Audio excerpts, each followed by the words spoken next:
I was planning to talk more about the technical details of this project, this stationary electric saw, but every detail is already visible in the footage. I'll just say this: the device turned out fully functional, solid, and safe. I want to tell you how I got here and the road I walked to reach the point where I build various wooden creations with my own tools.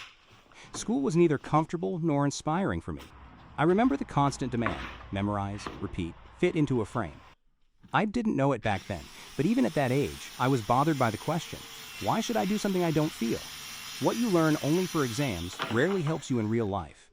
I stayed in university for a short time. Things seemed more correct there, but the same feeling followed me, as if I was walking a pre-designed path laid out by someone else. I never managed to start running on that road.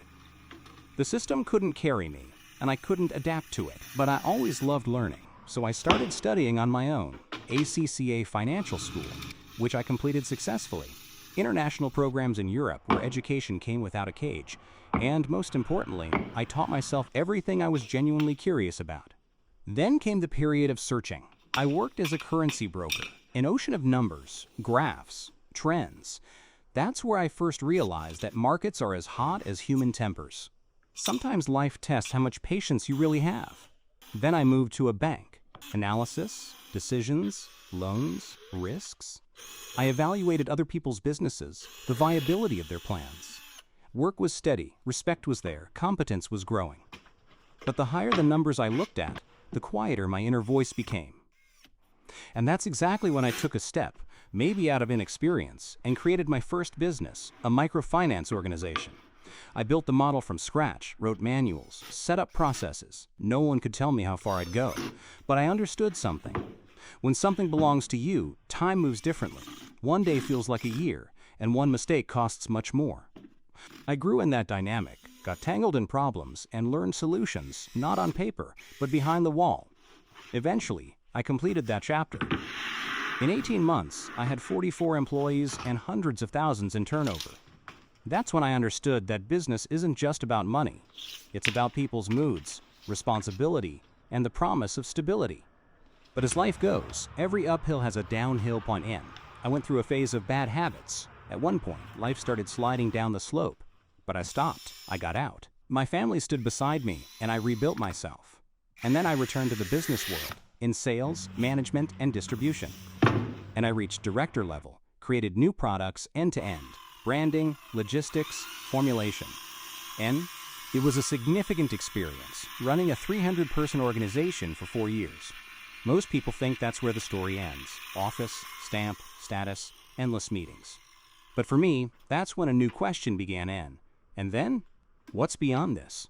I felt that no matter how big or impressive someone else's structure is, it can't match my freedom. Let me tell you something many don't say aloud. N status creates so much noise that you can't hear your own voice inside. And I needed silence.n. That's how the idea was born, what later became Shapido. We started with a small team, but the product gained so much momentum that one company wasn't enough. Within 5 years, we had over 100 employees and became one of the most popular brands in the market.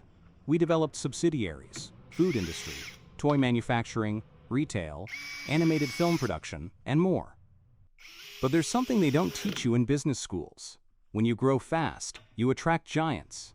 Large supermarket chains and powerful competitors entered the field, sales channels closed, and new influential rivals flooded the market. I saw we were losing the company, so in January 2025, we sold it. And the hardest part was realizing that your idea now fuels someone else's daily income. Your mistake becomes someone else's crisis. Your failure means someone else sleeps peacefully. This responsibility is heavier than any corporate title. In total, 15 spin-off companies, dozens of product SKUs, distribution networks, branding, campaigns, negotiations. And growth came fast, and burnout followed. So I made the difficult decision to sell. That's how one of the loudest chapters of my life ended. And when the noise fades, you discover that silence leaves you with only one question in.